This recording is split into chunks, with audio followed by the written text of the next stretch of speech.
Heute schauen wir uns eine bekannte Geschichte an, die Jesus erzählte. Die Geschichte vom barmherzigen Samariter. Diese Geschichte wird oft dazu verwendet, um das diakonische Wirken der Christen zu begründen, dass Christen Nächstenliebe ausüben und so weiter. Das ist sozusagen die Standardgeschichte, um das zu begründen. In meinen Augen hat das, was Jesus hier erzählt, jedoch sehr wenig mit Diakonie zu tun. Aber lesen wir zuerst diese Geschichte. Ein Gesetzeslehrer wollte Jesus auf die Probe stellen. Meister, fragt er, was muss ich tun, um das ewige Leben zu bekommen? Und Jesus entgegnete, was steht im Gesetz? Was liest du dort? Er antwortete, du sollst den Herrn, deinen Gott, lieben von ganzem Herzen, mit ganzer Hingabe, mit all deiner Kraft und mit deinem ganzen Verstand und du sollst deinen Nächsten lieben wie dich selbst. Du hast richtig geantwortet, sagt Jesus. Tu das und du wirst leben. Der Gesetzeslehrer wollte sich verteidigen und deshalb fragte er, und wer ist mein Nächster? Daraufhin erzählte Jesus folgende Geschichte. Ein Mann ging von Jerusalem nach Jericho hinunter. Unterwegs wurde er von Räubern überfallen. Sie plünderten ihn bis aufs Hemd aus, schlugen ihn zusammen und ließen ihn halbtot liegen. Und dann machten sie sich davon. Zufällig kam ein Priester denselben Weg herab. Er sah den Mann liegen, machte einen Bogen um ihn und ging weiter. Und genauso verhielt sich ein Levit, der dort vorbeikam und den Mann liegen sah. Auch er machte einen Bogen um ihn und ging weiter. Schließlich kam ein Samariter, der auf der Reise war, dort vorbei. Als er den Mann sah, hatte er Mitleid mit ihm. Er ging zu ihm hin, goss Öl und Wein auf seine Wunden und verband sie. Dann setzte er ihn auf sein eigenes Reittier, brachte ihn in ein Gasthaus und versorgte ihn mit allem Nötigen. Am nächsten Morgen nahm er 2 Denare aus seinem Beutel und gab sie dem Wirt. Sorge für ihn, sagte er. Und sollte das Geld nicht ausreichen, werde ich dir den Rest bezahlen, wenn ich auf der Rückreise hier vorbeikomme. So. Was meinst du? Fragt Jesus den Gesetzeslehrer. Wer von den 3 ist dem, der unter die Räuber gefallen ist, der Nächste gewesen? Keine schwierige Frage. Er antwortete, der Erbarmen mit ihm hatte und ihm geholfen hat. Da sagte Jesus zu ihm, dann geh und mach es ebenso. Ein Gesetzeskundiger, also einer, der die Bibel, das Alte Testament, die Tora sehr gut kannte, kommt zu Jesus und stellt ihm die wichtigste Frage des Lebens schlechthin. Meister, was muss ich tun, um ewiges Leben zu bekommen? Ihm war offensichtlich klar, dass es ein Leben nach dem Tod gibt und er nennt das ewiges Leben. Ewiges Leben ist ein Begriff der Qualität, denn der Gegensatz zum ewigen Leben ist nicht das endliche Leben. Das Gegenteil zum ewigen Leben ist der ewige Tod oder die ewige Strafe. Jeder Mensch lebt ewig und fragt sich nur, wo er diese Ewigkeit verbringen wird. Jesus sagte einmal, die Ungerechten werden an den Ort der ewigen Strafe gehen, die Gerechten aber werden ins ewige Leben eingehen. Das zeigt uns doch, wie wichtig die Frage dieses Gesetzeslehrers war. Ich wünschte mir, mehr Menschen würden diese Frage noch stellen. Und es erstaunt mich immer wieder, wie wenig sich Menschen für dieses ewige Leben interessieren. Irgendwie verdrängt man die Frage, vielleicht stellt man sie überhaupt gar nicht mehr. Und als Marlene Dietrich auf den Tod angesprochen wurde, meinte sie, der Tod. Man sollte Angst vor dem Leben haben, ja, aber vor dem Tod doch nicht. Da weiß man doch nichts mehr. Da ist es doch aus. Sie glauben doch nicht, dass nachher etwas kommt. Aber so ein Quatsch, fürchterlich. Da kann man doch nicht daran glauben, dass die da oben alle rumfliegen. Gibt's ja gar nicht. Und wenn das kein Quatsch ist, also das mit dem Rumfliegen ist ein Quatsch. Definitiv. Aber wenn es kein Quatsch ist, dass es nach dem Tod noch weitergeht, dass das Ende des Lebens mit dem Tod nicht eintrifft, dann ist doch diese Frage schon sehr wichtig.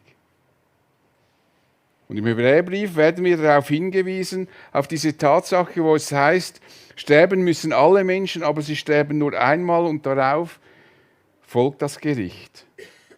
Ich wünschte mir, die Menschen würden diese Tatsache ernster nehmen, statt die Aussagen der Bibel immer wieder ins Lächerliche zu ziehen. Dieser gesetzeskundige Mann, ihm war klar, dass es ein ewiges Leben gibt. Das war für ihn keine Frage. Nun will er von Jesus wissen, wie man dem ewigen Tod oder der ewigen Strafe entkommt und stattdessen ewiges Leben bekommen kann. Er hätte keine geeignetere Person fragen können, denn wenn es um das Leben geht, dann ist Jesus der Experte schlechthin, denn er selbst repräsentiert das Leben.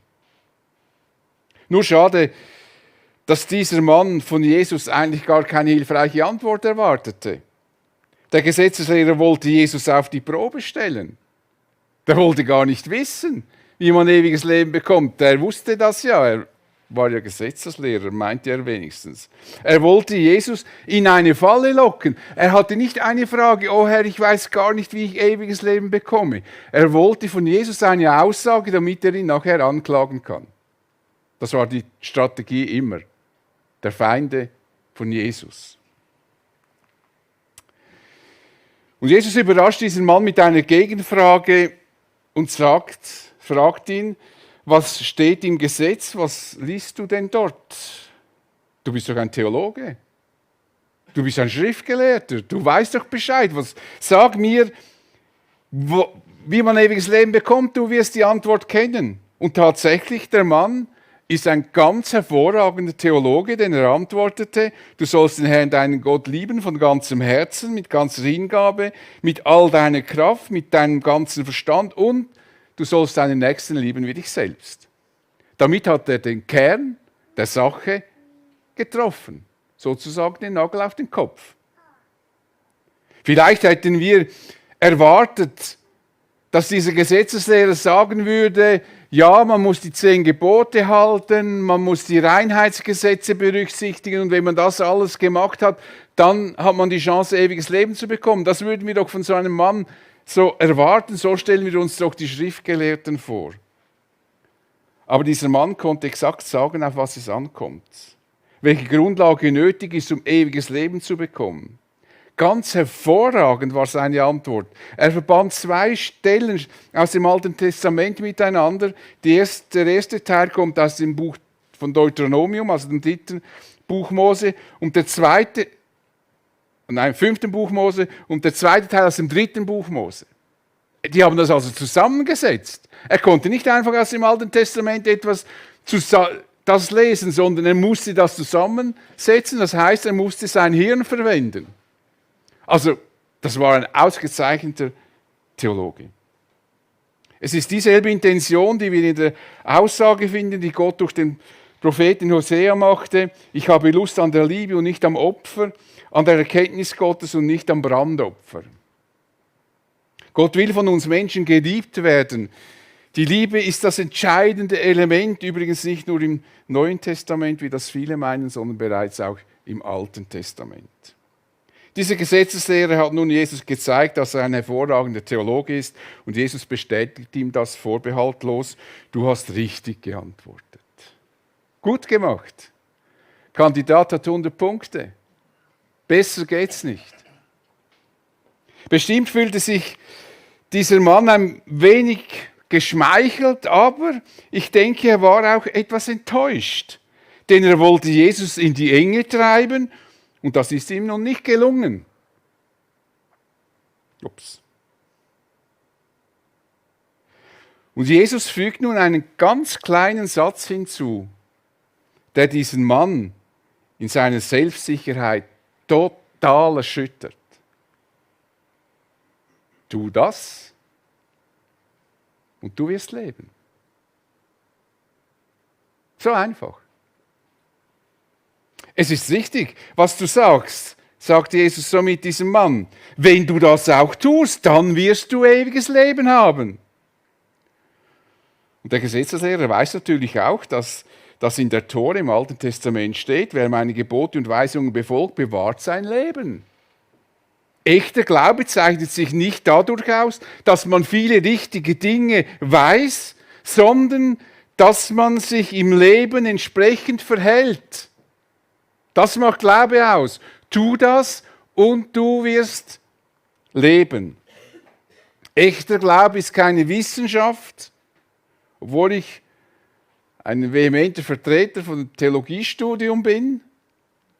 Aber es ist trotzdem im Kern keine Wissenschaft, sondern eine Täterschaft.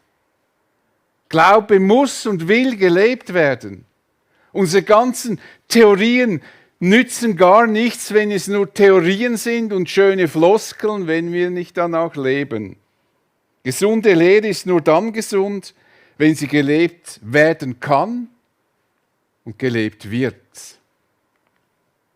Nun steht dieser Mann mit dem Rücken zur Wand.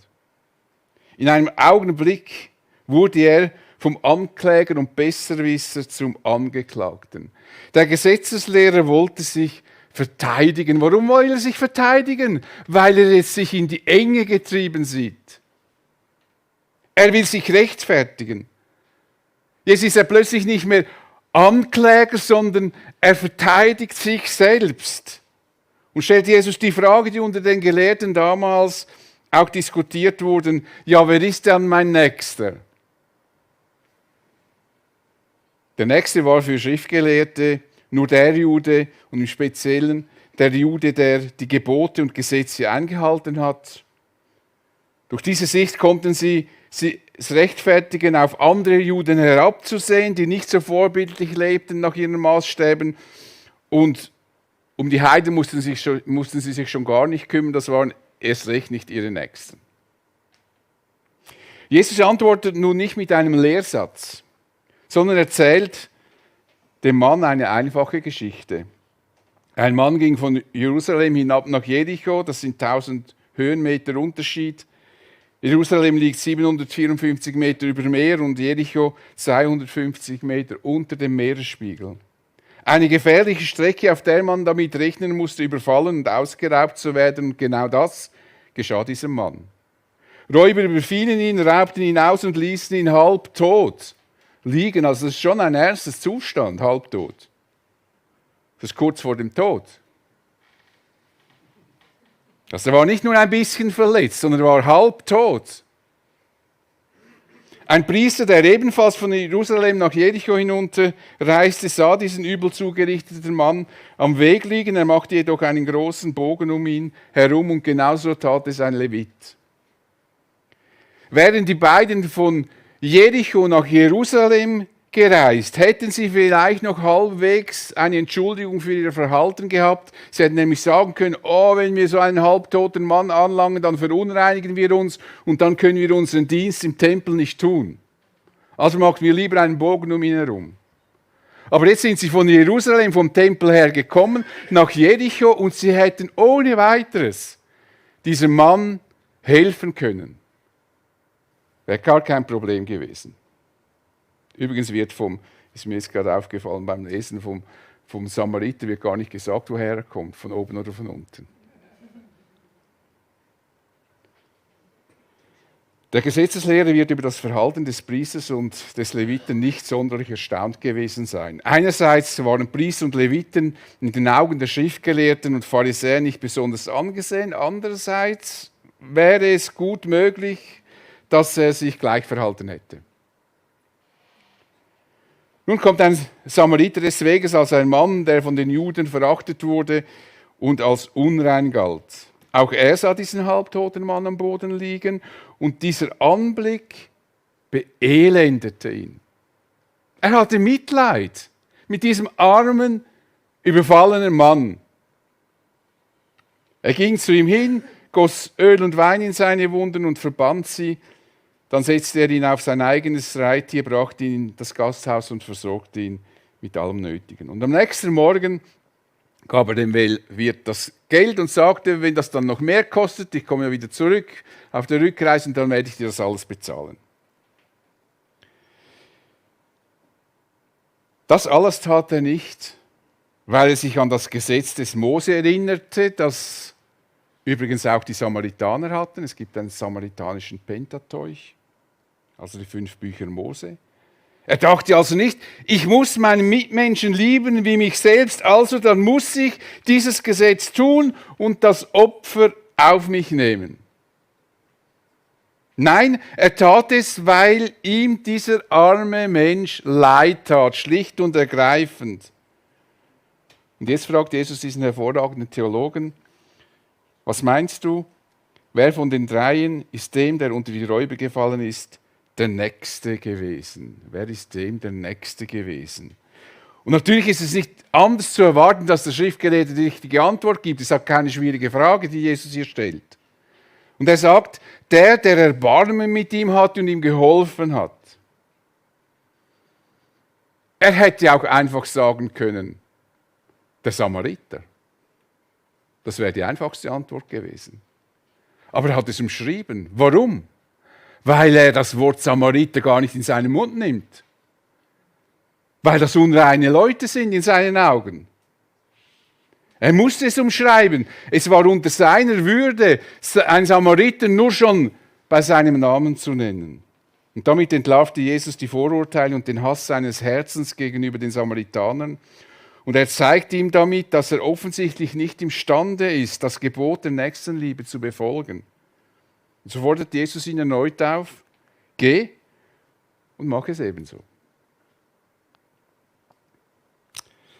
Hat nun Jesus die Frage wirklich beantwortet, wie man ewiges Leben bekommt?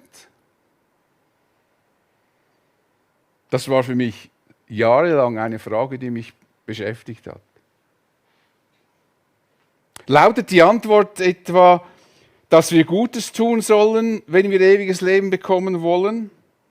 Müssen wir den armen und hilfsbedürftigen Menschen helfen, um in den Himmel zu kommen? Verstehe mich nicht falsch. Selbstverständlich gefällt es Gott, wenn wir Menschen helfen. Im Alten Testament steht zum Beispiel, wer die Schwachen unterdrückt, beleidigt ihren Schöpfer, wer Hilflosen beisteht, ehrt Gott.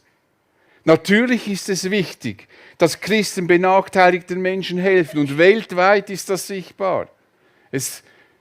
Christen, die in die Mission gingen, haben immer auch den Menschen geholfen, haben versucht, ihre Armut zu verbessern, dass sie genügend zu essen haben, dass sie medizinisch versorgt werden und so weiter. Aber die Frage, die sich hier stellt, ist doch, ob diese Werke die Eintrittskarte in den Himmel sind. Jesus sagte, tu das und du wirst leben. Also muss ich das alles tun und dann werde ich ewiges Leben haben? Wenn Jesus das hier so lehrt, dann würde das tatsächlich bedeuten, dass wir durch gute Werke ewiges Leben bekommen. Das wäre dann die einzige Stelle in der Bibel, an der ein soziales Evangelium verkündigt würde. Wer Gutes tut, kommt in den Himmel. Und damit hätte Jesus die Barmherzigkeit an unseren Mitmenschen mit dem ewigen Leben in Verbindung gebracht. Das Motto, je mehr ich helfe, je eher komme ich in den Himmel. Nur hätten wir dann das Problem, wir müssen nämlich herausfinden, wann wir genug gute Werke getan haben, um in den Himmel zu kommen. Wann ist es dann genug? Wenn wir ehrlich sind, könnten wir von morgens bis abends helfen. Vielleicht nicht in Embrach, aber Indien, Afrika, überall. Auch in der Schweiz. Doch ich meine, dass das Jesus nicht so gemeint haben kann. Denn das würde allen anderen Aussagen in der Bibel widersprechen. Paulus stellt klar, Wir gehen davon aus, dass man aufgrund des Glaubens für gerecht erklärt wird, und zwar unabhängig von Leistungen, wie das Gesetz sie fordert. Also das ewige Leben kann nicht verdient werden. Unmöglich. Das ewige Leben ist und bleibt ein Geschenk. Ein Geschenk Gottes. Es ist Gnade. Es ist sein freies Geschenk aufgrund der Erlösung durch Jesus Christus. Also ewiges Leben kann nur geschenkt werden. Das kann man nur bekommen. Man kann es nicht erarbeiten. Man kann es nirgends kaufen. Aber warum sagt Jesus das diesem Gesetzeslehrer nicht? Betrachten wir nochmals kurz den Verlauf dieses Gesprächs. Dieser Mann wollte Jesus quasi in eine Falle locken. Er wollte von ihm nicht wissen, wie man ewiges Leben bekommt, denn er war sich sicher, dass er das ewige Leben besitzt. Das war gar kein Thema für ihn, weil er sich so genau an die verschiedenen religiösen, jüdischen Vorschriften gehalten hatte. Er gehörte zur religiösen Elite des Volkes Israels. Wenn er nicht ewiges Leben hat, wer dann sonst? Das war ihm klar, bis er Jesus diese Frage stellte. Und Jesus geht ihm aber nicht in die gestellte Falle. Und dann geschieht das, was dieser Mann eben gar nicht erwartet hätte. Jesus sagt nur, tu das und du wirst leben. Plötzlich fühlte sich der Gesetzeslehrer angegriffen und er will sich nun selber rechtfertigen. Aber was hätte er denn sonst machen können, der Gesetzeslehrer? Was wäre eine andere Reaktionsmöglichkeit gewesen, als sich selber zu rechtfertigen?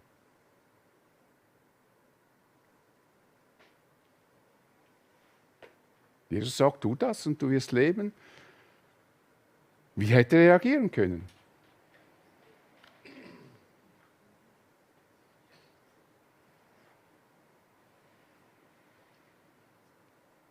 Das schaffe ich nicht. Richtig, er hätte einfach kapitulieren können. Hätte sagen können, Jesus, wenn das du wirklich ernst meinst und wenn man so ewiges Leben bekommt, dann muss ich dir gestehen, dann habe ich das ewige Leben nicht. Kannst du mir nicht sagen, wie ich ewiges Leben bekomme? Statt sich selbst zu rechtfertigen, hätte er kapitulieren können. Und hätte fragen können, gibt es keinen anderen Weg zum ewigen Leben? Und Jesus hätte ihm vielleicht das gesagt, was er schon mal seinen Jüngern sagte, ich bin der Weg, ich bin die Wahrheit und ich bin das Leben. Zum Vater kommt man nur durch mich. Vertraue mir und du wirst leben, hätte ihm Jesus gesagt. Er hätte diesem Mann gesagt, er soll ihm nachfolgen, dann würde er ewiges Leben bekommen. Aber eben jener wollte eben nicht kapitulieren, sondern sich rechtfertigen. Und das mit einer Frage, die unter den Gelehrten, wie ich schon gesagt habe, diskutiert wurde, wer ist mein Nächster? Und so erzählt ihm Jesus diese Geschichte vom barmherzigen Samariter und fordert ihn erneut auf, geh und mach es ebenso. Und damit gab Jesus diesem Mann nochmals eine zweite Gelegenheit, sein Unvermögen einzugestehen. Er hätte Jesus gestehen können, dass er zu solchem Tun gar nicht in der Lage sei, weil sein Herz nicht von der Liebe bestimmt wird, sondern von Hass, Stolz und Eifersucht. Und nochmals, und diesmal ernsthafter, hätte er Jesus fragen können, wie er ewiges Leben bekommen könnte. Oder hätte es probieren können, aber hätte dann wieder zu Jesus kommen müssen und sein Unvermögen eingestehen. Und dann hätte ihm Jesus geholfen. Übrigens sind viele Pharisäer nach der Auferstehung von Jesus zum Glauben an Jesus gekommen. Viele haben dann Jesus gefunden. Wer ist der prominenteste von all den Pharisäern? Der Apostel Paulus. Und Jesus hätte ihm dann vielleicht gesagt, wer auf mein Wort hört und dem glaubt, der mich gesandt hat, der hat das ewige Leben. Auf ihn kommt keine Verurteilung mehr zu. Er hat den Schritt vom Tod ins Leben getan. Ich möchte nochmals betonen, dass das, was Jesus diesem Schriftgelehrten sagt, richtig war. Wer diese Gebote halten kann, Gott von ganzem Herzen lieben und seinen Nächsten wie dich selbst, der bekommt ewiges Leben, unbestritten. Das Problem ist einfach, dass kein Mensch in der Lage ist, dieses Gebot vollkommen einzuhalten. Und deshalb ist jeder Mensch auf die Gnade Gottes angewiesen. Egal wie gut du lebst, egal wie viel Geld du den Armen gibst, das ist alles wunderbar. Egal wie selbstlos du bist, du bist auf die Gnade Gottes angewiesen. Das Evangelium ist nicht einfach eine Botschaft für arme, kranke und verstoßene Menschen, denen man irgendwie ein Zückerchen geben muss mit dem Evangelium, sondern das Evangelium ist eine Botschaft, die an alle Menschen geht, an Arme wie Reiche. Denn wir alle brauchen die Gnade Gottes. Man könnte Jesus vorwerfen, warum er ihm das nicht gleich so sagte. Hätte das Jesus aber so gesagt, dann wäre er diesem Mann eben genau in die Falle gegangen. Damit hätte Jesus diesem Mann die Perlen vor die Füße geworfen und er hätte sie achtlos zertrampelt. Wie Jesus in der Bergpredigt einmal sagte, gebt das Heilige nicht den Hunden, werft eure Perlen nicht vor die Schweine, sie könnten sonst eure Perlen zertrampeln und sich dann gegen euch selbst wenden und euch zerreißen. Und genau das hätte dieser Mann gemacht. Hätte Jesus gesagt, glaube an mich und du wirst ewiges Leben haben. Dann wäre er auf Jesus los und gesagt, siehst du, es ist ein Gotteslästerer, macht sich selber zu Gott. Denn das war das Todesurteil von Jesus. Der Gotteslästerung war er angeklagt. Man muss sich das mal vorstellen. Ich bekomme immer fast Hühnerhaut, wenn ich daran denke. Gott wird als Gotteslästerer angeklagt. Da hätte er ihn gehabt. Jesus reagiert anders auf Menschen, die wirklich suchend sind. Hätte dieser Mann von Jesus wirklich wissen wollen, wie man ewiges Leben bekommt, dann hätte Jesus ihm eine andere Antwort gegeben. Ein Beispiel sehen wir, als Nikodemus nachts zu Jesus kommt. Das ist übrigens ein ganz interessanter Dialog. Da kommt er und sagt Jesus, Meister, wir wissen, du bist ein Lehrer von Gott gekommen, denn niemand kann die Zeichen tun, die du tust, es sei denn Gott mit ihm. So.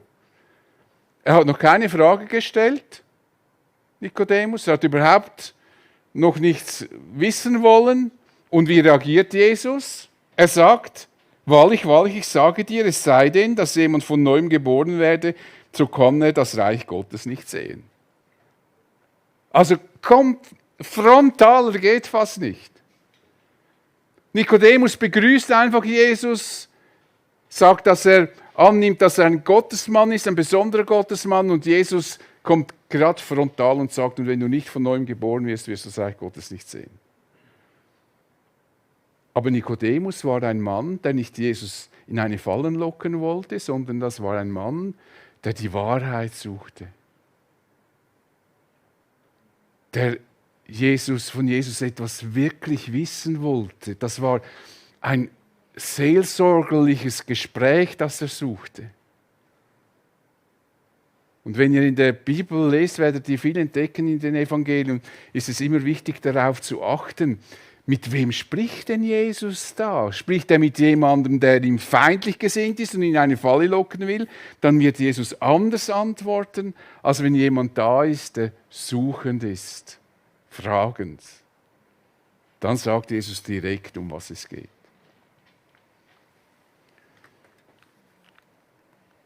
Ewiges Leben bekommt man nicht durch gute Werke, obwohl gute Werke Gott sehr gefallen.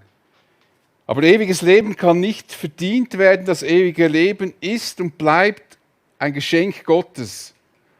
Und damit wir ewiges Leben bekommen können, starb Jesus für unsere Schuld am Kreuz.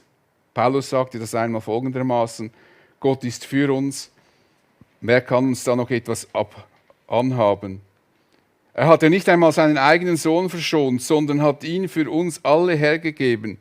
Wird uns dann zusammen mit seinem Sohn nicht auch alles andere geschenkt werden? Die Frage, die du für dich beantworten musst, ist, ob du zu diesen Beschenkten gehörst. Hast du dieses Geschenk bekommen? Das ewige Leben ist ein Geschenk Gottes. das wir bekommen durch den Glauben an Jesus Christus. Oder anders gefragt, hast du ewiges Leben? Das ist die wichtigste Frage, die wir in unserem Leben stellen sollten und auch beantworten. Und wenn du das ewige Leben nicht hast, dann solltest du möglichst heute noch zu Jesus gehen, deine Schuld bekennen und ihm versprechen, dass du ihm nachfolgen möchtest. Jesus sagt, ich bin das Licht der Welt, wer mir nachfolgt, wird nicht mehr in der Finsternis umherirren, sondern wird das Licht des Lebens haben. Jesus war immer daran interessiert, dass Menschen das ewige Leben bekommen. Er war auch daran interessiert, dass dieser Pharisäer das ewige Leben bekommt. Und er hat ihm die Chance gegeben, umzukehren und zu kapitulieren.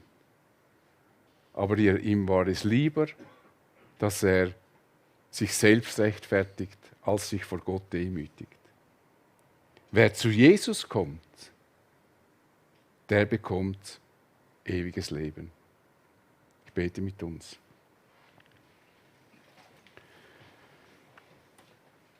Vater, ich möchte dir danken für dein Wort, in dem wir immer wieder deine Liebe, Gnade und Barmherzigkeit entdecken, aber auch deine Heiligkeit und Gerechtigkeit. Und ich danke dir, Herr Jesus, dass du auch diesem Schriftgelehrten, der dir so feindlich gesinnt war, doch die Möglichkeit gegeben hast, dass er zur Einsicht kommen könnte und verstehen, dass er das ewige Leben nicht verdienen kann, sondern dass es ein Geschenk von dir ist. Und Herr, hilf, dass noch viele Menschen diese Frage ernsthaft stellen, wie wir ewiges Leben bekommen. Und dass noch viele Menschen dieses ewige Leben bekommen und einmal in den Himmel eintreten werden, die neue Erde und diesen neuen Himmel, auf den wir warten. Wir danken dir und beten dich an. Amen.